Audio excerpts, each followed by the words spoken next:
Hey guys, welcome back to another episode of Behind the Strings. Our guest today for episode number 3 is not only a great guitarist, but he is also the CEO of Aurovine, a truly independent music company. So welcome, Danun. How are you? How you doing? Oh, good, yourself? Thank you. Thank you so much for being here. I know you are a very busy man, so I really appreciate you taking the time.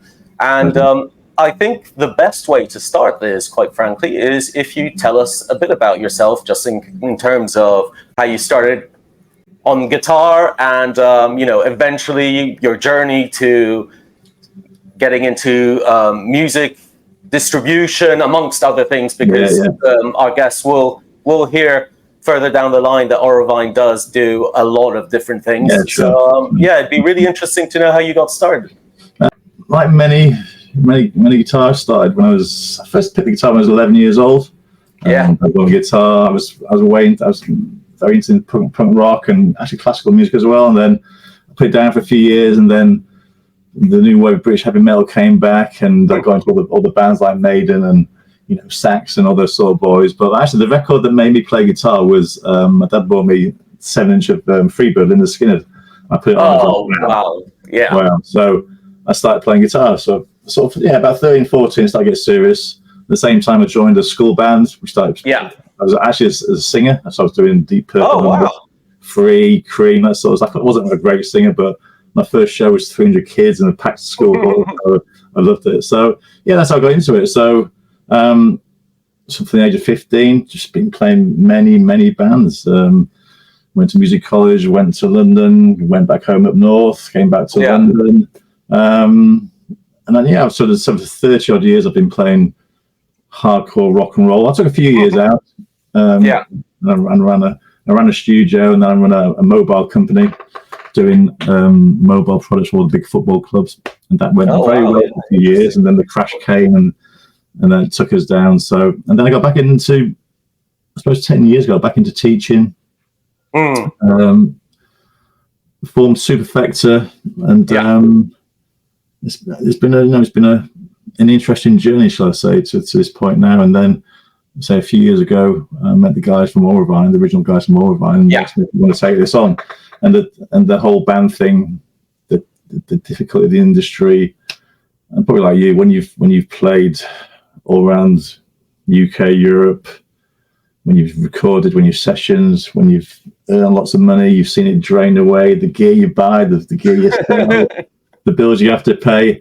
I just thought it was a nice connection to take my music and connect it on a business level with Aurovine and see what we can do with that. So, and that's why I'm here speaking to you.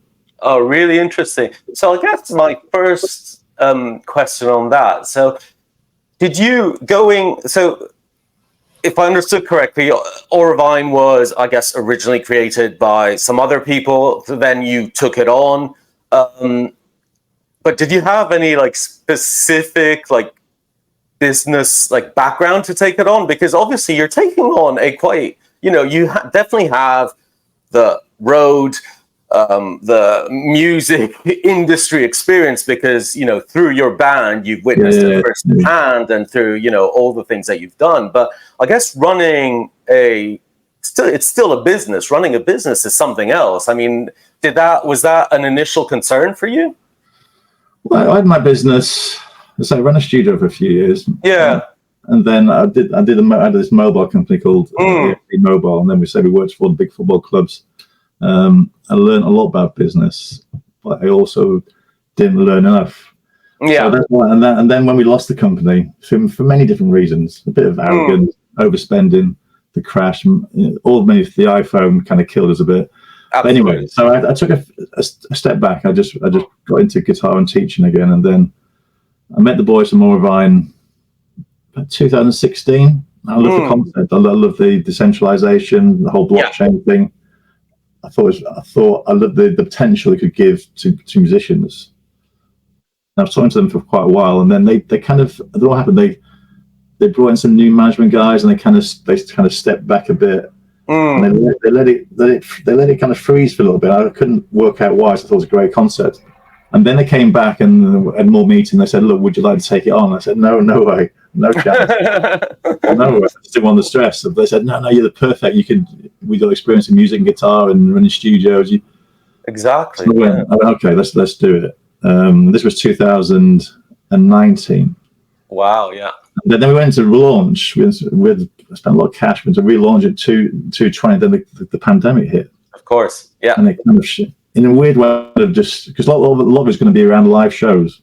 Yeah. And that really hit us hard. So it took a couple of years to remold the company, reinvigorate the ideas and the business model, and then we spent the last sort of year really kind of looking at the marketplace, blockchain, the crypto crash. Yeah. A lot of people a lot of bands were very negative about coming on board because they said, "Oh, you're just a scam. You're going to take my money." And it's like, no, we're not. So, but anyway, so we've revamped the whole thing. We've relaunched, and we've got lots coming down the pipeline. So no. But your original question, I think, gave me a bit of a standing to know what to do, but I'm still learning a lot. Yeah. So I guess because of your past life, I guess you had a bit of an initial, starting block, but then, as you say, I guess you had to learn a lot on the job, right? Because it is especially the tech side. I'm not a techie. I mean, I'm a creative, I'm a musician, like you guitarist. I don't know how. I can't write code. I'm not a coder. No, of course, yeah.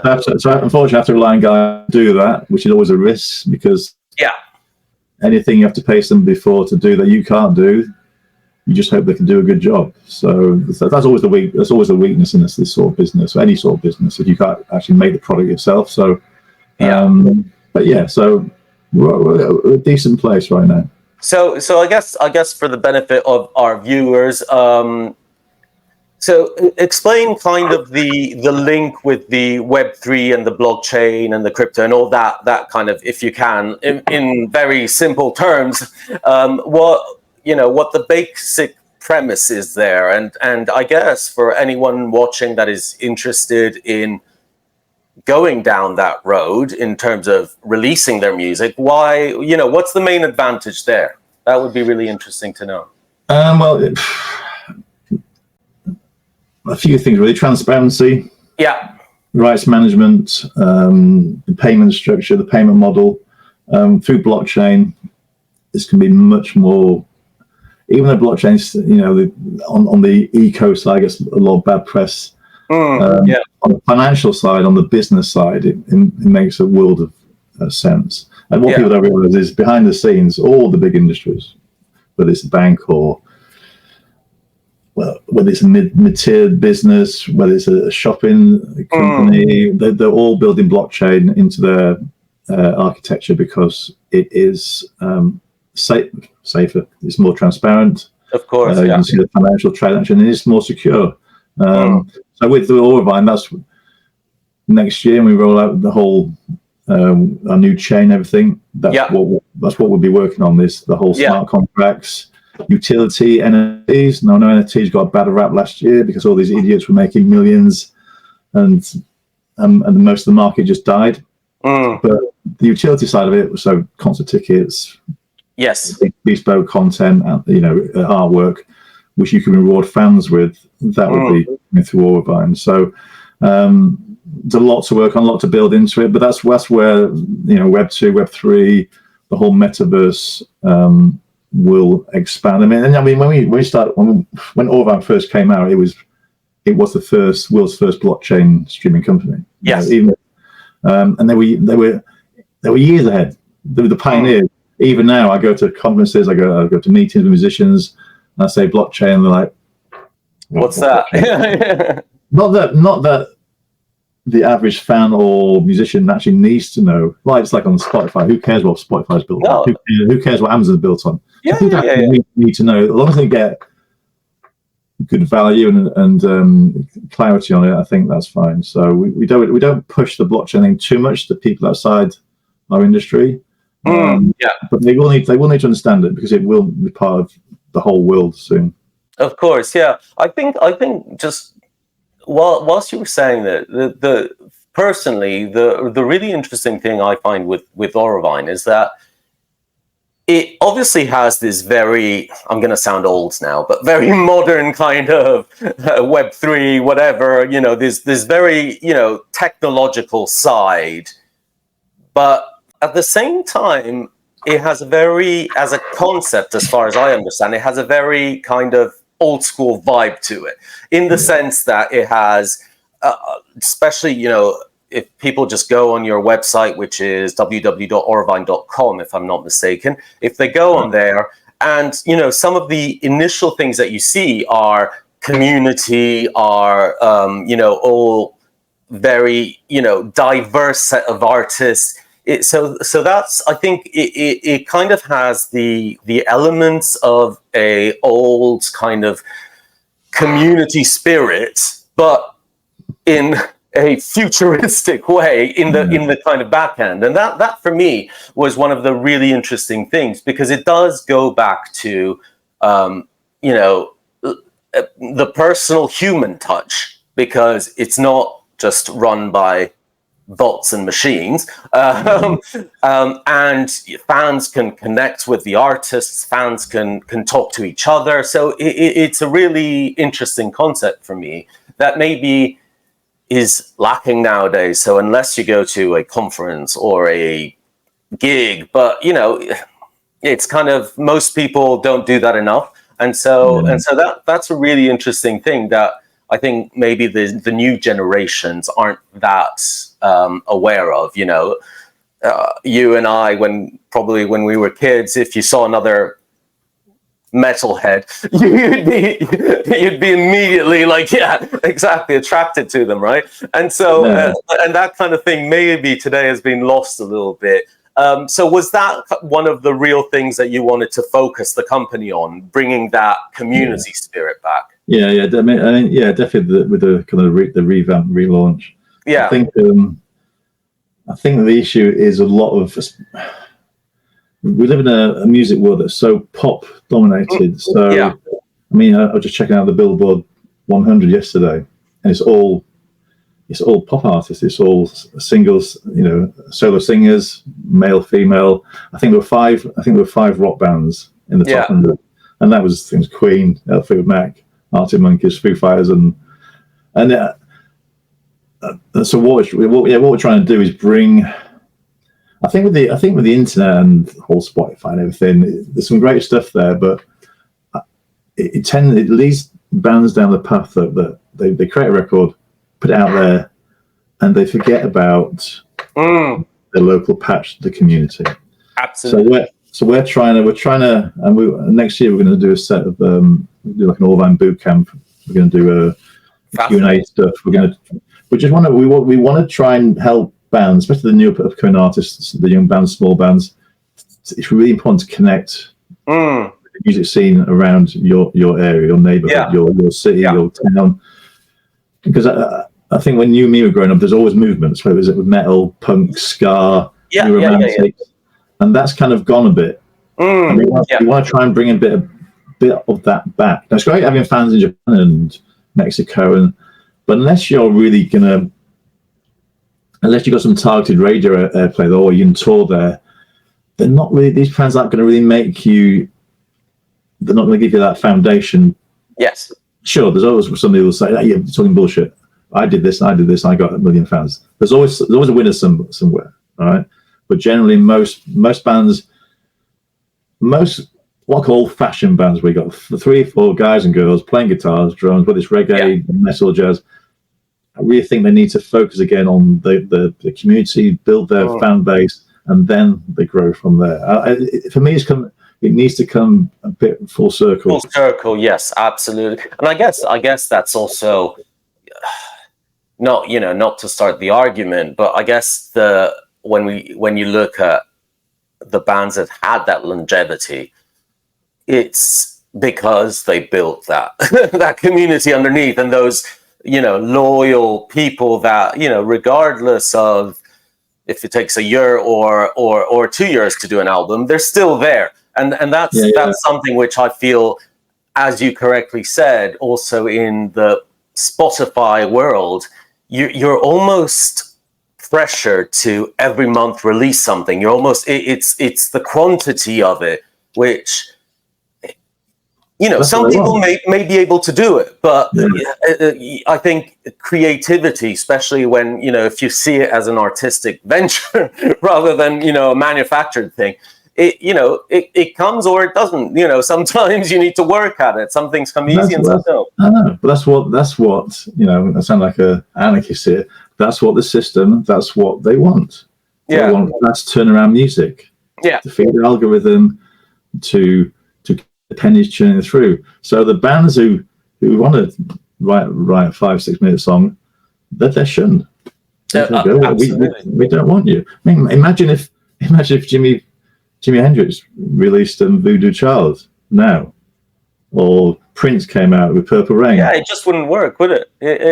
And because of that, we're cutting off a big demographic of great musicians who are getting brainwashed, thinking, I shouldn't be doing this. I've got to write a 3-minute track. Yeah. I've got to write a 2.5 minute track, because if I don't write 2.5 minutes, the algorithm will cut me off and put me down the bottom. Yeah. So musicians are stopping. They're stopping thinking, writing, performing as musicians. Yeah. Yeah. Absolutely. Generally.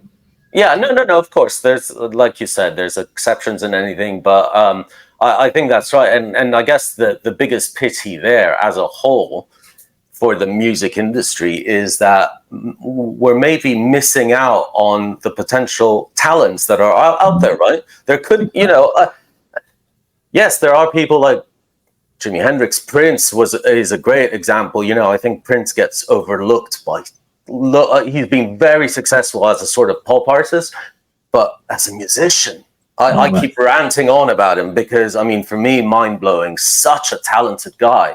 But, you know, going through the changes that he went through, and, you know, every time he would change up and do something different, and that kind of creative freedom that he had, maybe a lot of people, as you say, don't feel they can do it, and so just give up. And that's really interesting that you focus on that with Aurovine to I guess bring it maybe back, but tweak it a little bit to make it also work in a modern world. Yeah, of course. Because I guess that's the thing. There are certain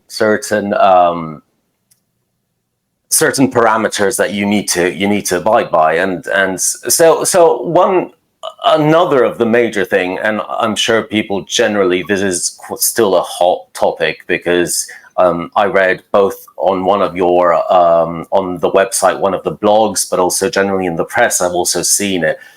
A lot of talk about these streaming companies and the payouts to artists, and I think, am I right in saying I think Spotify or one of them are changing the structure somehow, like a tiered structure? I think Spotify the rumors that Spotify were going to do this about 6 months ago, and then they pushed it through. I think last month that they're going to do it. Yeah. And then Spotify have said they're going to, from early next year, they're going to bring in the 2-tier payment system. Exactly. So I guess for the artist, in what way is Aurovine kind of changing as their, business model, as their approach? In what way are they doing things differently from these companies? Because I think, the bottom line is yes, it's all good to have the community and all that, but, people will still need to live, pay their bills, etc. Right? And Aurovine is one of those companies that is really pushing kind of the boundaries on paying artists. And I'm just interested to know how did you, how does that work? How is it, actually managed in that way? Well, I mean, firstly, I say to everybody I meet, don't think we're trying to be Spotify or iTunes, or because we're just, we're not. We can't compete. We were on a shoestring compared to those guys.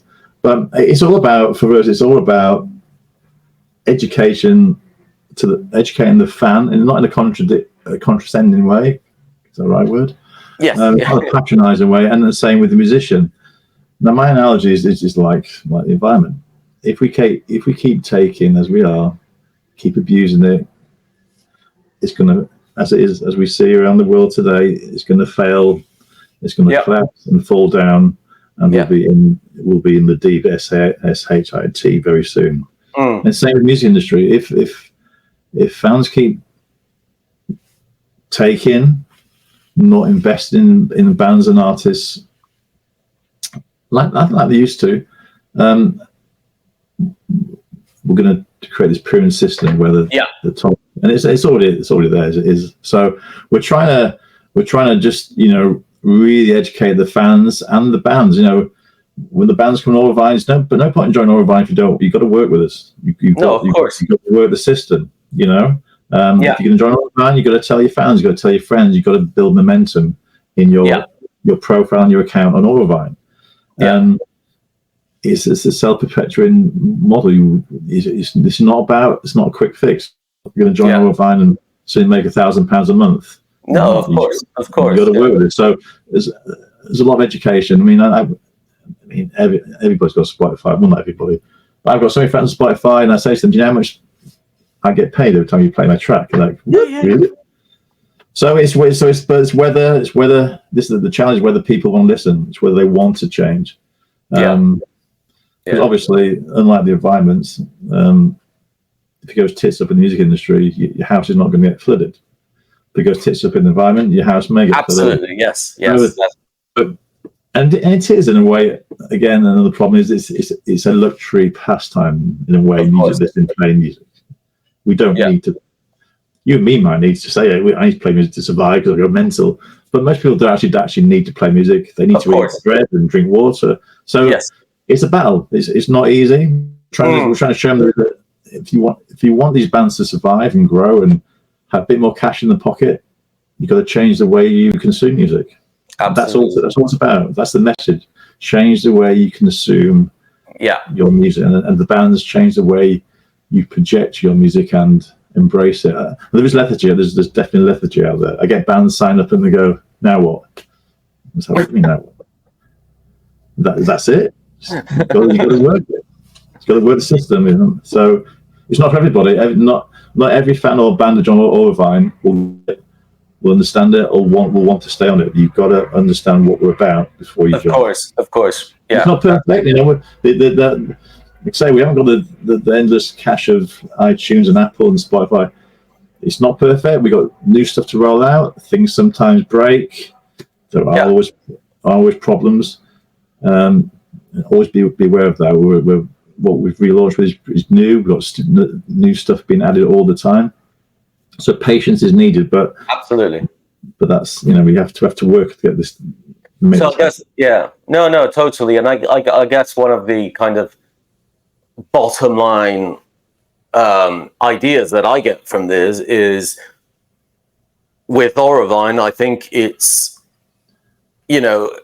essentially if you have 10 fans or 10 true fans that follow you, support you as an artist, it is definitely much better than having 100 or 1,000 kind of listeners on Spotify, because I think that's what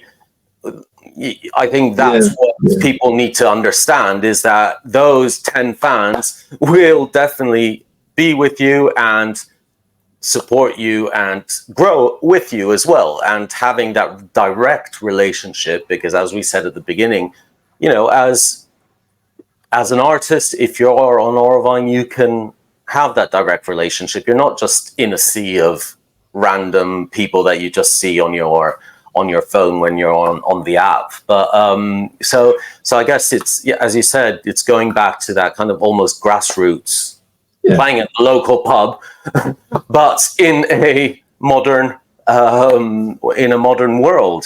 And that for me is a super interesting concept. And I think the first thing that comes to mind in terms of that is, you touched on it a little bit, but is that, so when you were, or when you still are pitching this to new artists or to other people within, the industry, so what's the biggest challenge that you get? What's the biggest kind of pushback? It's generally well, why do I need you when I've got Spotify or iTunes? Yeah. And how much money can you make? Yeah. And it's getting past that. It's getting past that mindset. You know, we're music discovery artists development platform, really.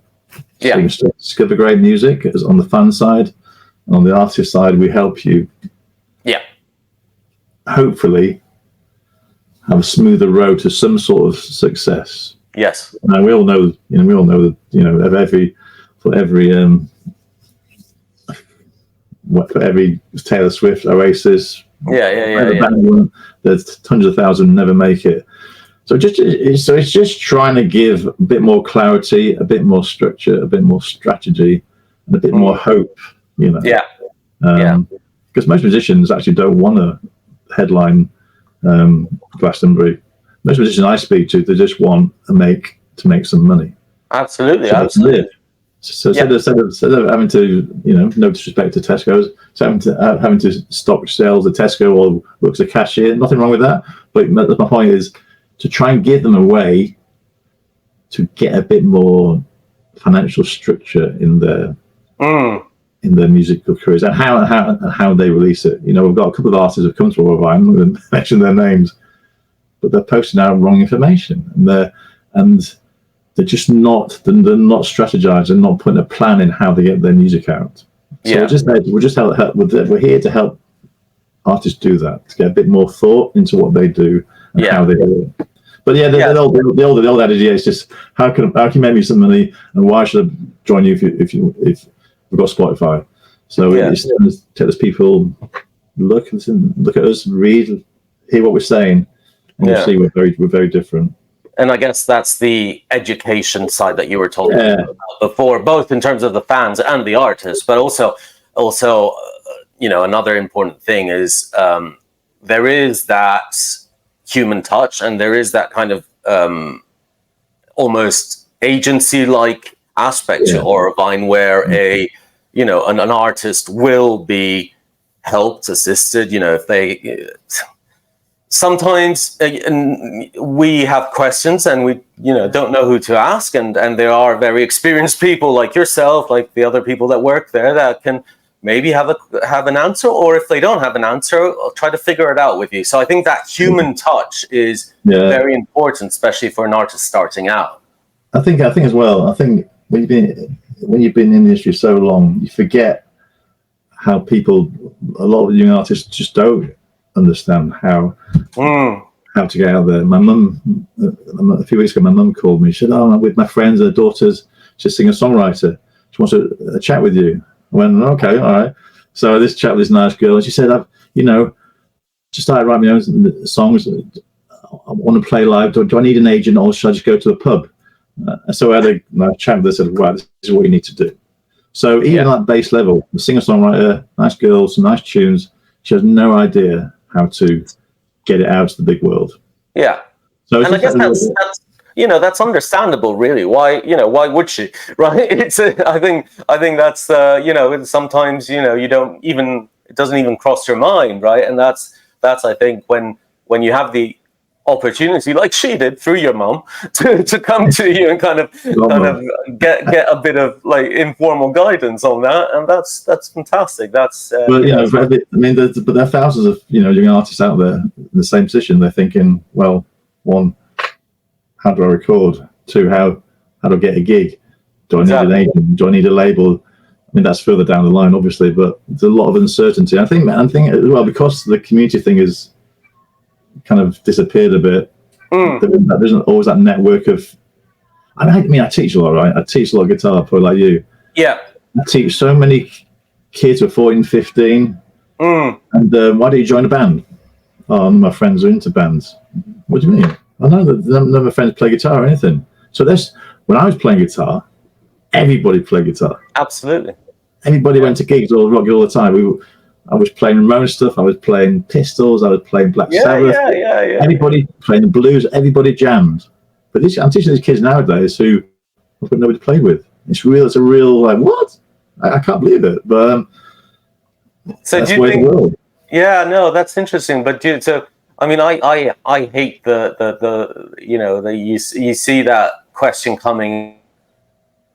Is it just a fashion thing, or do you think it's just the way, maybe it's not, is it just a trend, the fact that, you know, kids aren't playing guitar anymore, or just musical instruments maybe generally, or do you think that's related to technology specifically, or is it, you know, something that will stay like that? Is it kind of become a niche to play an actual instrument rather than sit on your computer and do whatever? I do think that. I mean, I do think a lot of kids playing guitar, and I see that from the kids I teach, and I know I teach kids who go to BIM, go to music college. Yeah. They do technology, they do guitar, the performance, but outside of that college network structure, when they're back on the streets at home with their friends, you'll find a kid I teach who loves Jeff Buckley. His mates are into Drake or into R&B, and so they struggle with that connection when they get out of the college environment. Absolutely, yeah. So I guess that's another, you know, kind of, that leads us to another really important question, and I know it's one that you will have thought of quite a bit as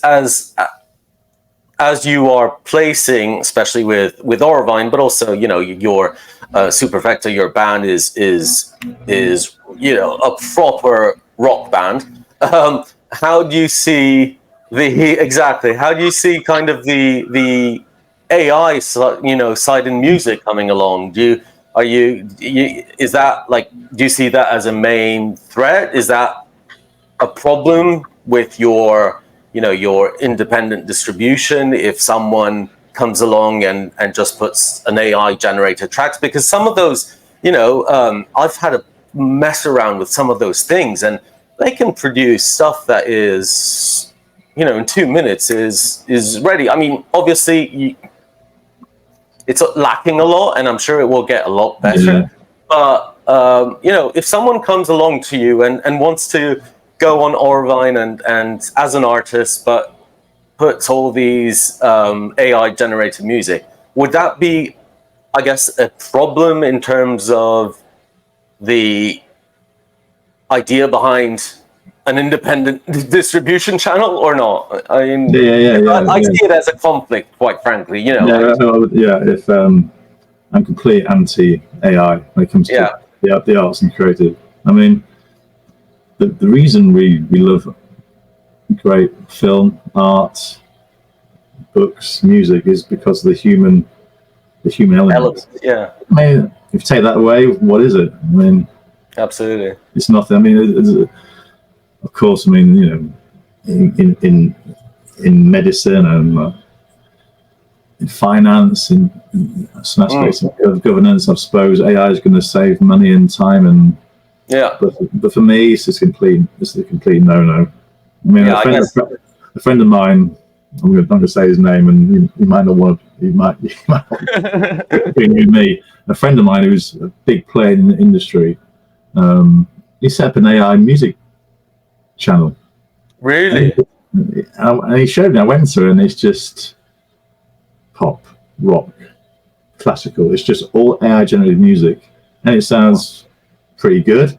Yeah. I'm thinking, why are you doing this? Why do we want this? Well, I'd rather have the next Beatles. I'd rather have the next Queen. I'd rather have the next. I don't want it. Yeah. No, it is really kills the soul, kills the human spirit. I've got many friends who are photographers, painters, and they're very concerned about it. The way I see it, you know, using it in the right way, and I guess ultimately it's up to the individual artists if they want to incorporate certain aspects of it. I'm perfectly cool with that, but replacing the artist, that's the major problem. Yeah, but you're still, you know, whatever digital audio workstation you use, I use the same. I do like pre-production stuff for Superfecta. We've got all these plugins, these simulators. I still got to work out how to use them, how to apply them. Yeah. and we bounce tracks over the internet to each other, ideas. But at the end of the day, we still go to a studio. Yeah. We pay our Mr. Engineer his day's money. We get in there. We get excited. We feed off each other. And we play rock and roll. And end of the day, you go home. We've got a great track here, boys. And that's absolutely that human. So, but yeah, there's a difference between we're at home, we're working on our stuff, and then going, I want to write a track. Exactly. In the style of exactly. So yeah, that's any monkey can do that, really. Yeah, no, absolutely. It sounds cruel, but there's no skill in that. There's no talent. No, totally agree with you. That's really interesting. So I think from my side, the next real question is, where do you see Aurovine going? So in the future, kind of, are there any major, except maybe I'll link in various details to the relaunch, because Aurovine have a relaunch coming up in November.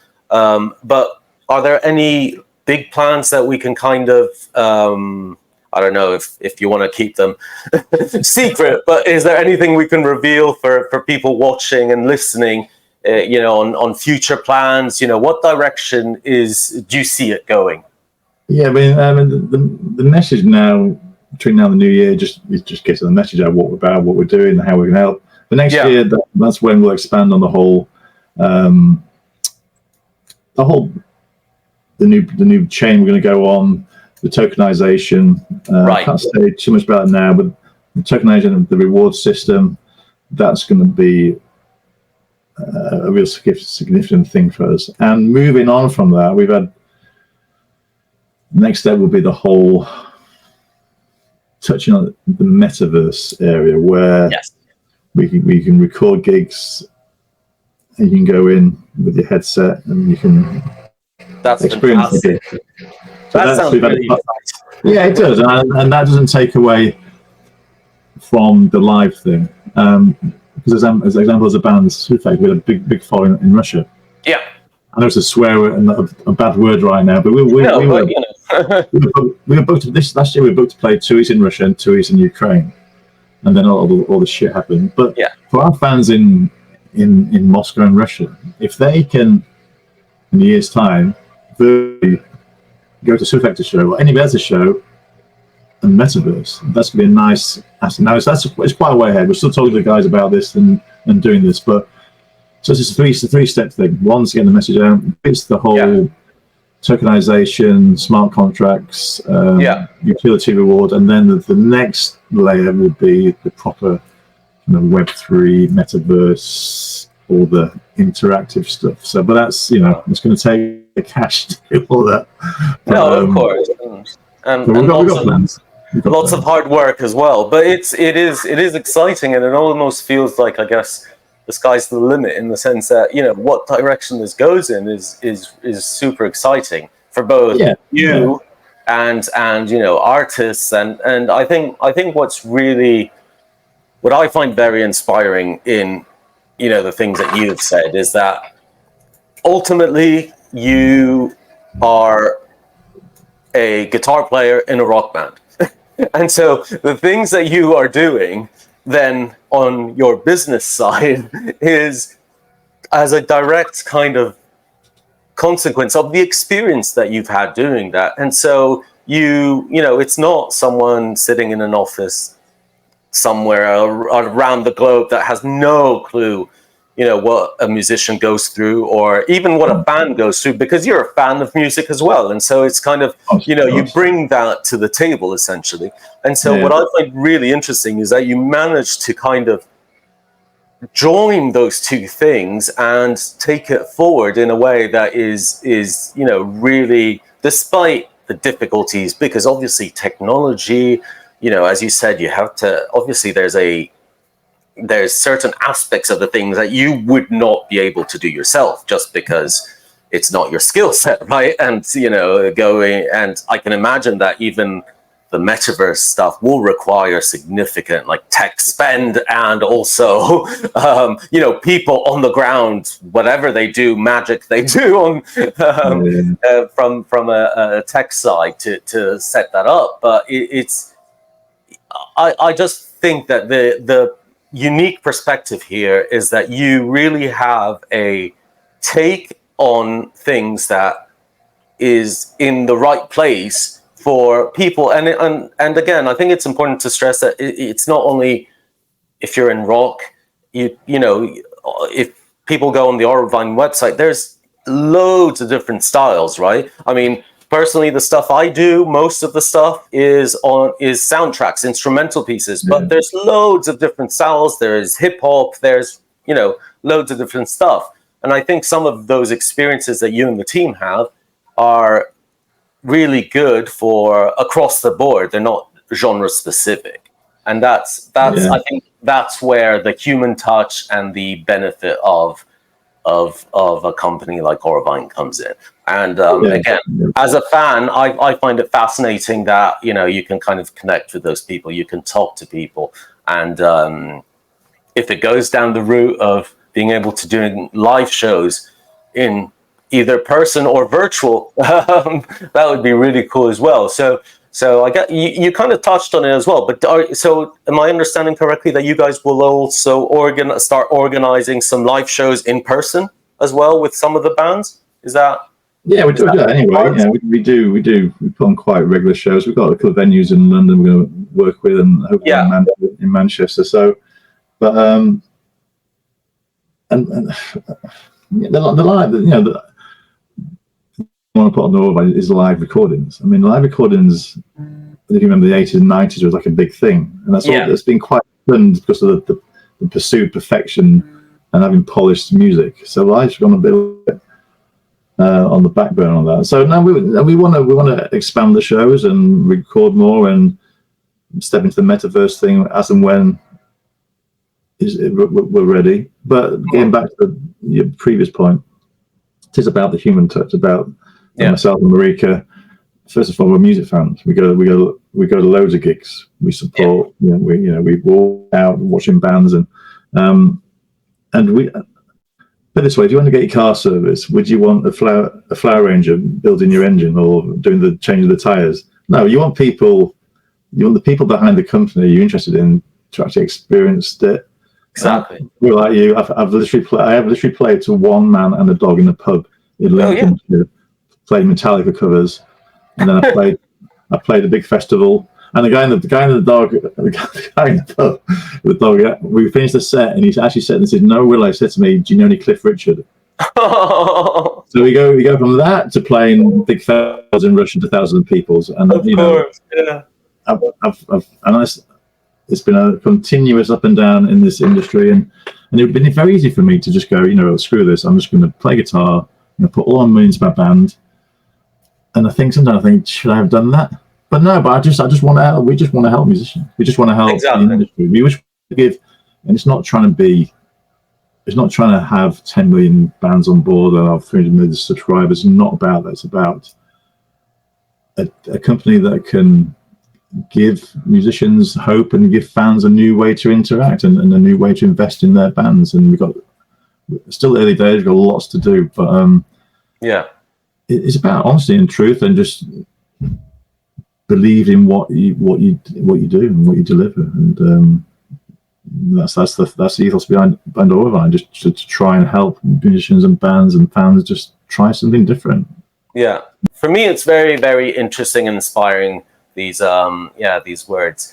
I think from my side, that's about it. What I really would like to know is for you to kind of remind everyone, if they want to come join, when's your next gig with Superfecta, and what kind of, do you have any tours in mind, or is it just going to be the one in London coming up? Well, the one on November the 5th at the Dublin Castle in Camden Town is our next gig, and it's an Aurovine Reloaded night. It's a little celebration of. I don't think it was a relaunch. It's a little celebration of getting our shit together, if you want to put it that way. And we're playing with a couple of the bands from the London Metal Coalition, and a really nice community of metal and rock bands are working together to bring rock and metal to more people in London. Anyway, so and then next year, so we're lining up a UK tour late. And I've got to be aware to avoid download. So it's probably been late. So it's going to be late June. From end of June, end of July, we're doing a probably 7-8 day tour of the UK. Oh, fantastic! With Levy, and have it open site from the community, the Metal Coalition. And then we're going to try and book in around the album, our new album release, probably this time next year, October, November. We're going to do some European days. So wow. Yeah, cool. 7 or 8 dates in from Germany, Belgium, Holland, Sweden. Yeah. So that's the plan. So it's a little 2-part tour, UK, then some European dates, and then new album, and then just more shows. What about the new album? Is it when do you have any like dates when you plan on releasing it, or is it still work in progress? Man, it's been like, when people take the piss out of Def Leppard for taking 5-6 years to record to release Hysteria. We've just been like that for us. I mean, so when we release next year, it'll be 6 years since Disconnect came out. Wow! And obviously we've had the pandemic, yeah, Ukraine war, and all sorts of stuff going on.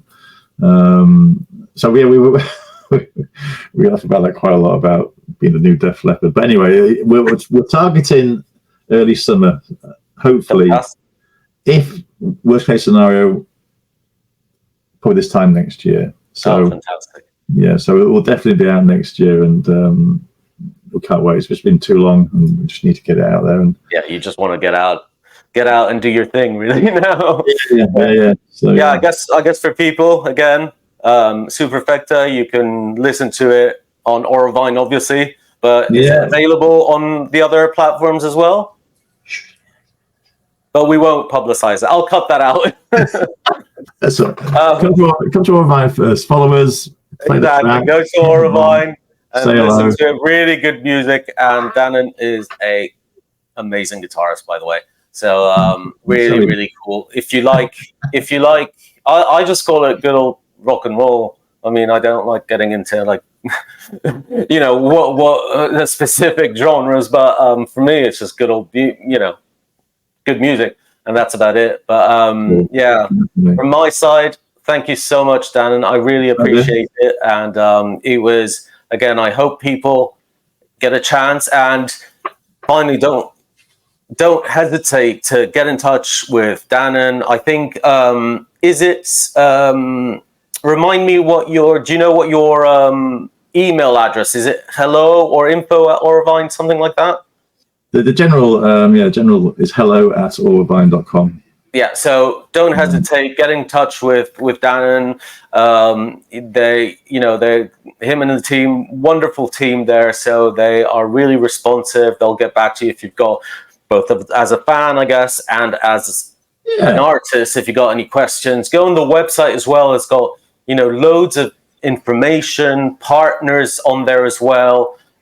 Really good website. I know you guys took a long time and lots of hard work on that website, but it's paid off because it's really good. Thank you. We've still got a massive list of things to do, and as you know, there's always stuff you get live. Think, oh shit, why didn't we put that? Why did that? Exactly. Always got a roadmap. So yeah, get in touch. Email us. Do you want to have a chat? Just give us your thoughts, ideas. No shouting or screaming, please. We're trying to do good things here. So no abusive emails. Exactly. No Def Leppard joke. But as I said, I will put all the relevant information somewhere down here, and cool. And also follow them on social media. So Instagram, I don't know if you guys are on anything else. Are you on TikTok? No. Via Instagram, Facebook, I guess, and all that stuff. Facebook, and just search Aurovine, and if you want to find the band, is Superfecta Rocks on most platforms. Excellent. Yeah, and stay tuned for that new album. You'll be here next year. Perfect. Thank you so much, Dan, and great to speak with you. Cheers. Nice